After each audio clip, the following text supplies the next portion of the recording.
Assalamualaikum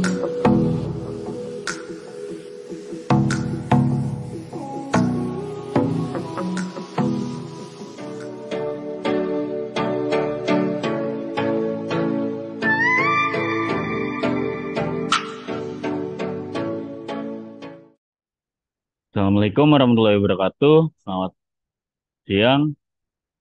Perkenalkan, nama saya Iksan Madani dengan nomor induk mahasiswa 1503621083.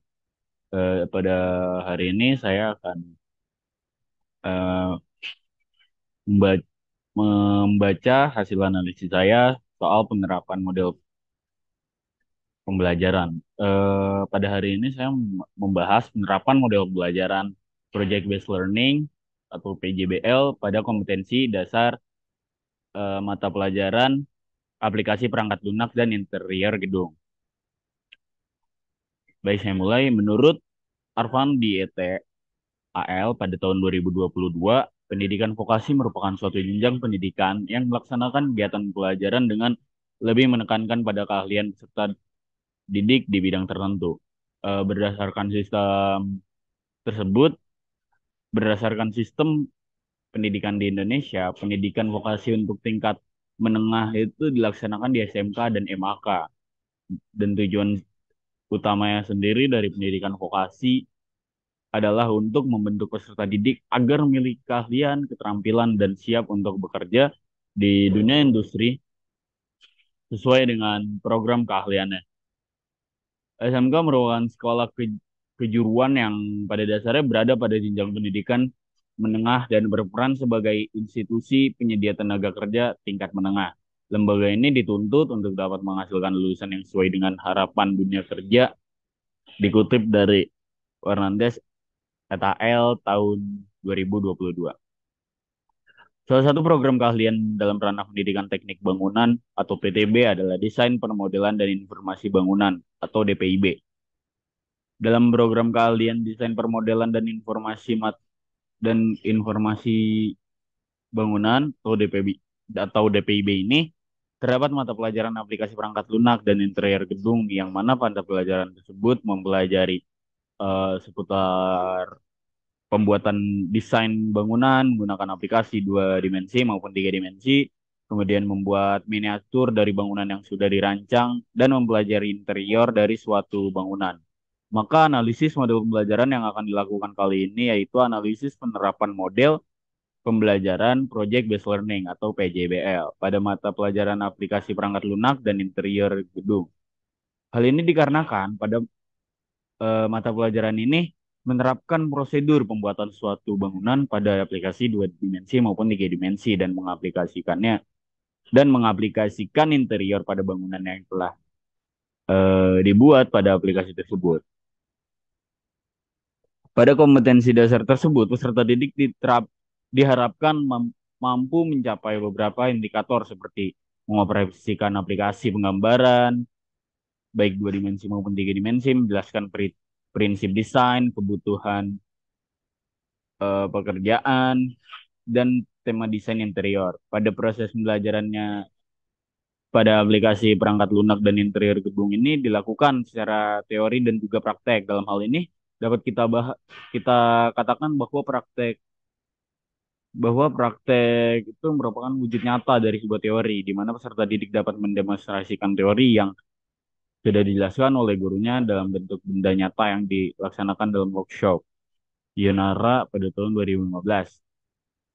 Salah satu bentuk praktek yang dilakukan adalah dengan membuat sebuah proyek yang membuat rumah dua lantai beserta interior bangunan secara berkala sesuai dengan job sheet yang sudah diberikan.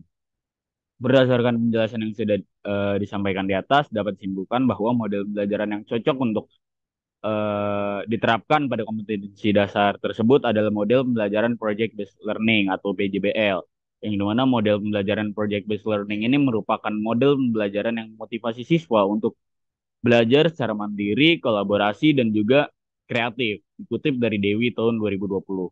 Menurut Jayanti pada tahun 2020, model pembelajaran ini nantinya dapat menunjang mahasiswa lebih inovatif, berpikir kreatif, serta memiliki sikap kooperatif Dalam hal ini saling bantu satu sama lainnya di dalam tim.